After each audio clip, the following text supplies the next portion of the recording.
Привет! Сегодня у меня отличная новость для любителей беспроводных вкладышей. Сегодня у меня на обзоре довольно интересная модель наушников Deezer Buds P. А интересны они в большей степени за счет имеющейся на борту функции мультиподключения, а также мощного басовитого звучания. Да-да, вы не ослышались, это вкладыши, они супер громкие и в них очень много баса. И это все-то при стоимости в 20 баксов. Согласитесь, звучит интригующе, но я в свою очередь не хочу плодить завышенные ожидания. Так что давайте разбираться, что же мы получаем за эти деньги. Внешний вид зарядного кредла особо ничем не примечателен, подобное было уже не раз, к примеру в недавних Vivo TVS Air, скругленный формат, компактность и лаконичный дизайн, pocket-friendly во всей красе. На передней стороне расположен одинокий диод состояния, а в нижнем торце поместили разъем для зарядки с интерфейсом Type-C. Емкость встроенного аккумуляторного блока составляет 480 мАч. Петля крышки пластиковая со встроенным в нее доводчиком. В открытом положении крышка не болтается, и доставать наушники, несмотря на их глянцевое покрытие, весьма удобно. Однако само подключение к смартфону на открытие кейса не зашито. Здесь все происходит по старинке. Наушники необходимо сначала достать. За связь отвечает современный Bluetooth модуль версии 5.3. И вот если история с зарядным футляром весьма тривиальна, то конструкция наушников, напротив, представляет больший интерес. Наконец-то хоть кто-то еще это сделал, кроме SoundPeats. Чашу звуководов Deezer Buds P повернули относительно горизонта. Многие могут справедливо заметить, что подобное уже делали другие производители с закосом под новые AirPods 3. Однако это не совсем то. В случае с Baseus, QCY, Ugreen и прочими в плане чаш также копировался яблочный девайс. А вот в Deezer по сути сами корпуса классические, так что насчет посадки можно вообще не беспокоиться. Я более чем уверен, что новинка сядет в уши как минимум в 90% случаев. К тому же за счет такого поворота звук достигает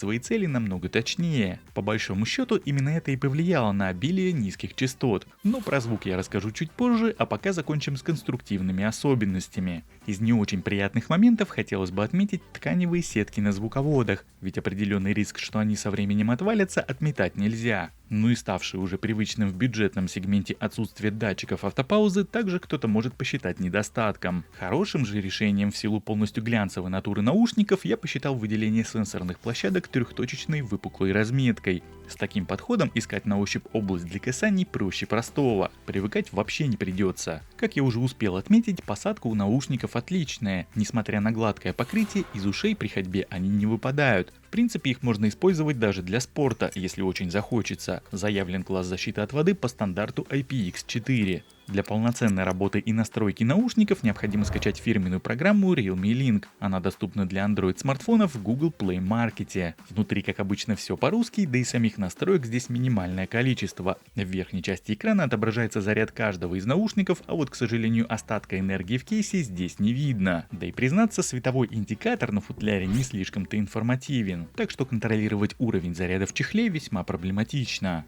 Ниже под статусной информацией расположили 3 раздела: звуковые эффекты, активация игрового режима и настройки жестов. Для управления медиаплеером и доп. Опциями здесь имеется 3 основных жеста: двойное-тройное касание, а также нажатие с удержанием сенсора на каждом наушнике. В принципе, раскладка совершенно стандартная для наушников Realme и Deezer.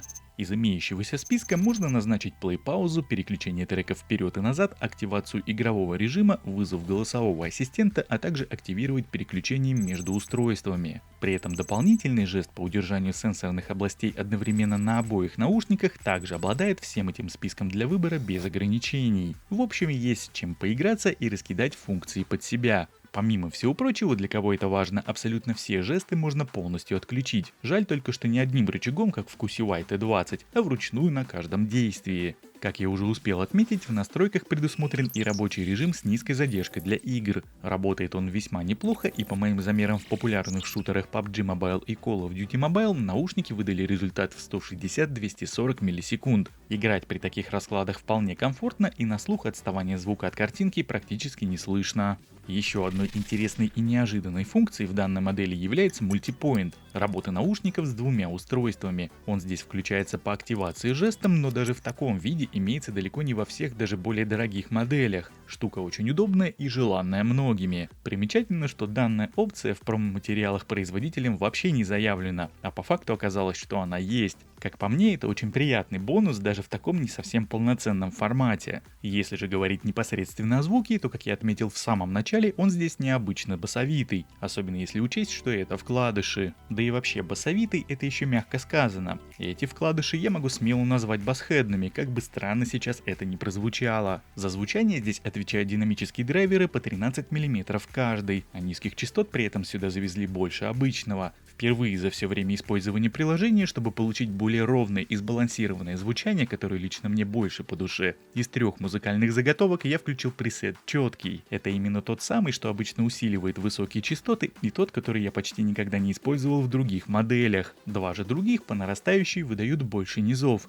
так что любители баса могут возрадоваться, эти наушники точно для вас. Но несмотря на басовитую направленность, остальные частоты не остались в стороне. Ни о каких вторых планах, резких провалах в АЧХ здесь речи не идет, даже при учете того, что за передачу звука здесь отвечает единственный аудиокодек SBC. Разумеется, феноменальной детализации ожидать от наушников не стоит, но при этом звучат они очень достойно, уж точно не хуже своих конкурентов от Vivo, Feel, QCY или же Oppo. На свою цену звук в них хороший и супер громкий, а с функцией усиления звука, как это обычно бывает, активируется и дополнительный запас громкости. И вот в сравнении с данной моделью определение тихие наушники — это больше про Vivo TVS Air, но точно мимо Deezer Buds P. При этом замечу, что ярко выраженных перегрузов на максималках даже на сильно басовых треках я не услышал, как, к примеру, это было в тех же QCY T20. Как обычно, свой тест автономности я проводил на 100% уровне громкости с активатором на среднем балансном пресете. И мой результат составил 5 часов и 46 минут на одном заряде, что, как по мне, просто великолепный результат для таких малышей при их-то громкости.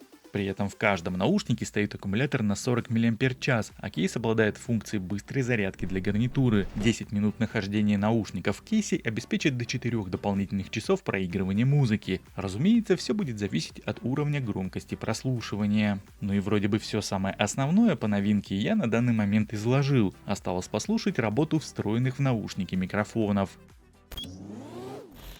Ну что ж, друзья, пришла пора протестировать микрофоны в наушниках Deezer Buds P. Это новые наушники вкладыши, бюджетные вкладыши, 1700 рублей я за них отдал. Звучат они очень круто, звуководы, как я люблю, в SoundPixel точно так же сделаны, они повернуты, специально, чтобы было побольше баса, так сказать, ну и его здесь предостаточно даже в балансном пресете. Ну а как звучат здесь микрофоны, можно примерно прикинуть. Я сейчас нахожусь в районе ВДНХ, здесь двухъярусная дорога, машины постоянно проезжают. И примерно можно прикинуть, как его будет слушать собеседник при вот таком сценарии использования, если ты будешь с ним разговаривать, находясь в какой-то такой локации по телефону с помощью данной гарнитуры. Но это уже традиционный автомобильный тест, наушники Deezer Buds P, вкладыши, бюджетные вкладыши. Вот таким образом они звучат в закрытой машине. Я сейчас по традиции буду открывать окна на полном ходу, с двух сторон они открываются, я еще заехал до кучи в туннель, то есть вот таким вот образом здесь происходит шум, плюс шум на дороге, проезжающих мимо машин. Ну и примерно можно прикинуть, как тебя будет слушать собеседник при вот таком сценарии использования данных наушников с открытыми окнами, закрывающими ветром и шумом проезжающих машин. А вот еще один небольшой тест работы микрофонов в наушниках Deezer Buds P. Я сейчас нахожусь в торговом центре, здесь на фоне играет музыка, ну и вот такой небольшой гул здесь стоит. В целом здесь не сильно шумно, ну и можно примерно прикинуть, как тебя будет слышать собеседник, если ты будешь с ним разговаривать по данной гарнитуре, по телефону, ну вот находясь в какой-то такой локации.